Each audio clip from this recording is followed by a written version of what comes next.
For people claiming land rich in mineral wealth or in cities where property prices are at a premium, land claims are not only about dignity and the right to a home, they are also about access to money and power. I'm Xoli Mngambi. This week, eNCA concludes its series on the lessons learned from ordinary South Africans about land reform. Many rural communities live under tribal authorities. The chief's role is to act as custodian of communal assets and protect their interests. But when billions of rands are at stake, issues of accountability may arise between the community and traditional authority. Kathy Mutlahlana spent some time with the Bakhatla Bakhafela in the northwest. That community has a troubling story to tell.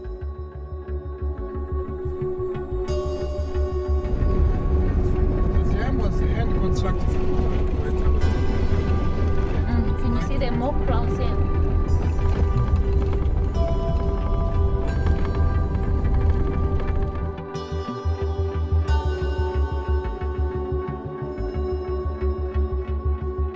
This is the heart of the Northwest economy. Tons of platinum are extracted from this land. In fact, 90% of the world's demand. It's a valuable industry which creates jobs and is supposed to benefit communities. But in reality, that's just not happening.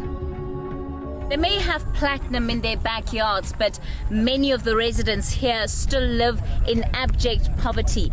Their situation is not unique in that they form part of 32 villages which fall under the Bakhatla Bakhafela. Now, people in these communities say they've benefited very little from the rich mineral resources around them.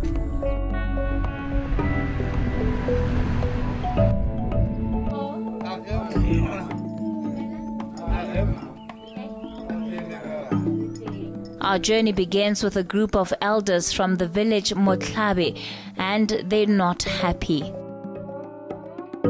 Their battle with local chief Nyalala Pilane ended up at the Constitutional Court. The Bakhatla is worth an estimated 15 billion rand, of which locals are yet to see a cent of.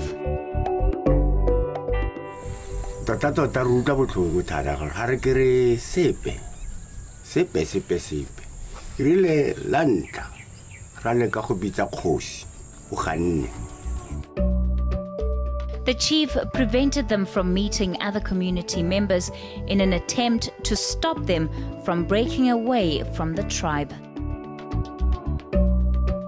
While the court upheld their right to meet, there still appears to be a reign of terror. No one is allowed to stop me from the meeting. I was given the permission by the Chief Justice of South Africa. Maraleano against. I guess I attend the meetings to go and intimidate you. You are going I'm a problem. The community is holding on to all the documents relating to the ownership of land dating back to the early 1900s. Now it's considering heading back to court, hoping to claim ownership of some of the land. In the village of Mokhwase, about an hour away from here, tensions are also running high. The elders of this community have been meeting here since around the 1960s, or as many of them have told us, for as long as they can remember.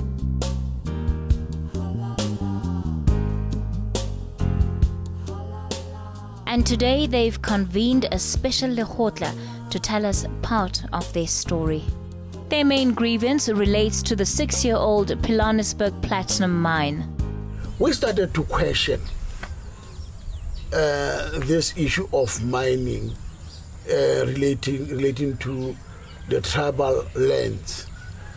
Now, and we were told that the documents relating to those prospecting contracts were kept by attorneys, and we started to ask Now, who are those attorneys and with whom did they consult for them to get the permission to use the land that belongs to those communities? How do you mine on top of the poorest of the poor and you're not consulting them? But as they searched for answers, the mining continued. It's now expanding onto property residents are still using. Some community members still live here. There is this thing that is called impact assessment, that you've got to check how the money is going to affect the local people and the cattle, everything. Now, that was never completed. They started it, but it was never completed. If you conduct an open cast, it tantamount to forceful removal, because then you have to vacate the land for your own safety. As they show us the property, the residents reminisce about the days when this land was bountiful. They share the great expectations they had when mining began.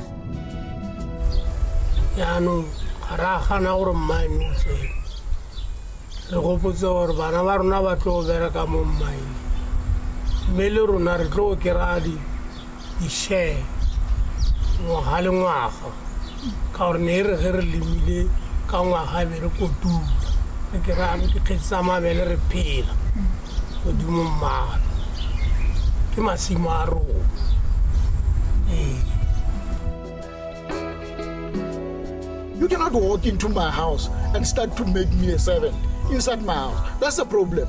And that's the biggest dilemma that we're facing. This is all that remains of this land, which was once flourishing.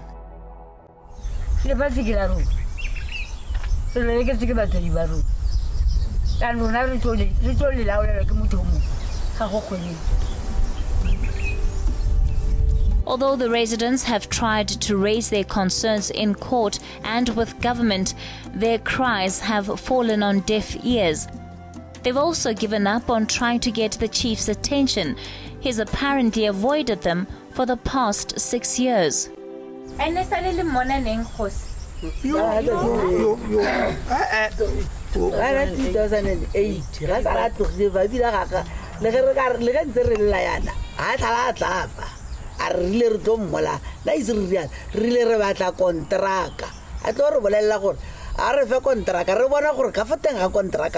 Ha bua le mine o rile mo kontrake ha ya re siamela puso e go gore ga o sena tšhelete ga o kgone sepe. After hearing the residents' complaints, we immediately head to Chief Nyalala Pilani. He has a different view. To be honest, some of the disturbances and splinter groups within the communities are funded by these opposite business communities, oppositions.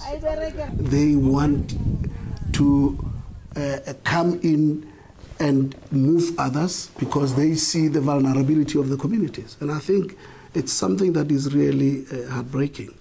And unfortunately, our people fall prey to that because of this quick fix that we have now as kind of entitlement to anything. When I came in here, there was nothing. He says the offices of the Moreleng Tribal Authority, a local mall, stadium, and a road connecting all of them are some of his greatest achievements while in office. I had to go all out to do all these things that you see now. And all of a sudden, by bringing those things, it means I'm greedy for myself. I had to build our own road. I had to bring our own water. I had to bring our own electricity. And it's not our role, really, to take the government's role. But it was just out of the goodwill to try and fast-track the development of our people.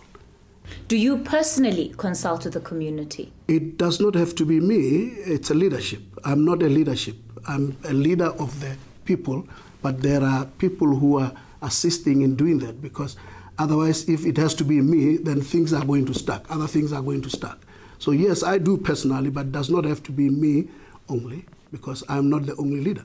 What about the expansion of mining projects? One of the major complaints that this community has raised are that they are not consulted in terms of the expansion of mining that's taking place in this area, to be more specific, of the Pilanesberg Platinum Mine.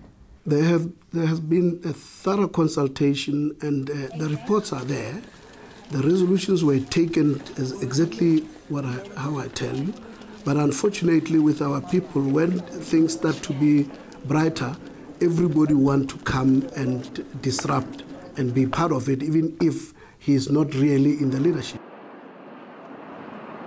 It appears that Chief Nyalala works closely with the Pilanesberg Platinum Mine, but neither of them engage directly with ordinary community members. There is direct engagement with the community, but our engagement, it's structured. It actually happens through the Bakhatla Bakafela Traditional Authority. We want to avoid a situation where when communities see mines develop in the area, people then have the tendency maybe to just walk directly to the mine and ask for help. We want to really structure our relationship with the community to work through the relevant leadership structures of the community. The chief accuses the community of deliberately bringing cattle onto the land in a desperate attempt for compensation. But with some cattle already on existing mining property, that claim seems rather unlikely. Customary law experts say it's illegal for a chief to make decisions on his own. Both the statutes and customary law are quite clear that the chief should be accountable both financially and in taking decisions. He paid one lawyer 49 million rand in 3 years in litigation to defend his position against people's attempts to hold him accountable. The really sad thing is that the community's assets are used to pay the lawyers. Since Nyalala Pilani was acquitted of fraud, you have an investment by the Industrial Development Corporation, so that's a state institution, of 3.2 billion rand in one of his companies. It appears these allegations may not be completely unfounded. When we approached the National Department of Cooperative Governance and Traditional Affairs, it coincidentally turned out the Deputy Minister had already met with the chief. I fortunately had a meeting with him last week, and he did explain to me that, frustrated by the limitation of the Traditional Affairs Framework Act, which is not developmental in nature, and he then pointed to that particular section that prohibits traditional leaders to directly enter into any businesses because it's not development, even if you do it on behalf of the community. And so what then he opted was to go through the Companies Act by registering a number of companies, and therefore, obviously, because they were privately opened, people might then have issues with them in terms of whether every cent that goes through any business transactions is accounted for. So Nawile Mwana has been researching the impact of mining on rural communities. He believes it's the allegations of corruption that lost the chief respect amongst locals. I would say significantly, people have lost faith first in the state. They do not really see the state as assisting them. And they've lost faith in the justice system of South Africa. And because they felt that throughout the years that they have been interdicted by the chief, and throughout the years that they have had court battles against the tribal authority, they have lost. Mwama also found that locals are hardly benefiting from the land they own. Most of the land claiming groups in these areas, they are contesting that these mineral-rich farms were historically purchased by their forefathers. So the current chiefs that are now mediating the relationships between the mines and the communities are not the rightful owners of the land. People would like to remove the power of the chief from the communal resources. And do you think that their position would be different if they were actually benefiting directly from the mines and if that investment from the mines was visible in their community? I think so, absolutely. I think the situation would be very different.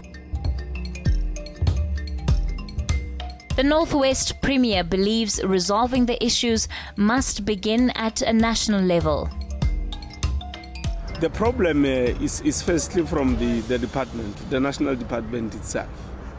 I think if they can tighten the processes of allocating licenses, for instance, people go and apply for a license and they bring fictitious resolutions that come from the villages.